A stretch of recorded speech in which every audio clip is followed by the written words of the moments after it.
ایک عمل دیتا ہوں، بہت زندگی میں کام آئے گا ان مبارک گھڑیوں کے حوالے سے. ایک عمل دیتا ہوں اور اس سے بہت فائدہ ہوگا.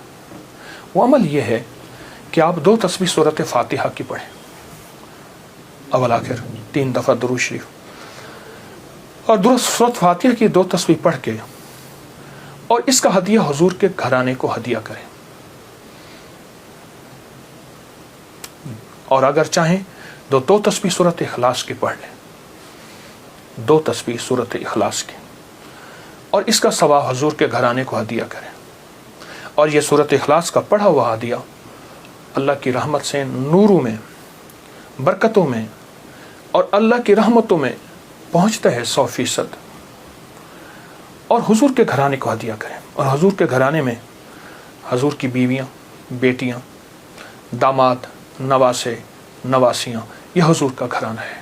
اور اس حضور کے گھرانے میں یہ حسینی قافلہ بھی حضور کا گھرانہ ہے. ان کو ہدیہ کریں حضور کے گھرانے کو، اور جو مراد مانگے اللہ عطا کرتا ہے. اور یہ مسلسل عمل کرتے رہیں. آپ دن کے کسی وقت صبح شام 2 تسبیح سورۃ اخلاص پڑھ لیں، ہر دفعہ بسم اللہ الرحمن الرحیم 7 پڑھیں، اور اول آخر درود پاک پڑھیں، اور پھر یہ تسبیح آپ ان کی خدمت میں ہدیہ کر دیں. آپ کا کوئی مسئلہ ہے، آپ کی کوئی مشکل ہے، آپ کی کوئی پریشانی اور ناممکن ہے، اس مسئلے، مشکل اور پریشانی میں یقیناً آپ کے لیے خیر کی، برکتوں کی اور رحمتوں کی اور خوشیاں خوشحالوں کی راہیں کھلیں گی.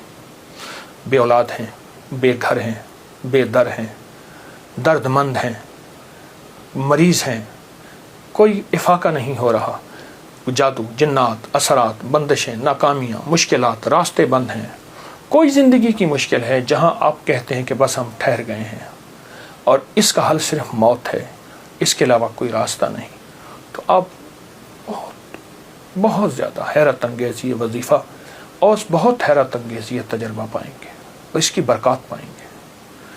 چند دن، چند ہفتے زندگی میں اس کو شامل کریں. میرا تو مشورہ تھا کہ ساری زندگی اس کو اپنی زندگی میں، ساری زندگی اس کو اپنی زندگی میں شامل کر لیں. ساری زندگی اس کو اپنی زندگی میں شامل کر لیں. آپ گمان نہیں کر سکتے کہ آپ کو اس کا نتیجہ، اس کا رزلٹ کیا ملے گا. گمان نہیں کر سکتے، آپ سوچ نہیں سکتے اس کی خیریں آپ کو کیا ملیں گے، اس کی برکتیں آپ کو کیا ملیں گی.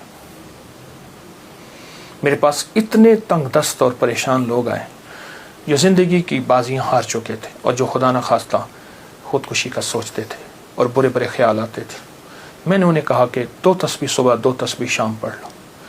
اگر صبح شام پڑھ لیں تاثیر بڑھ جائے گی.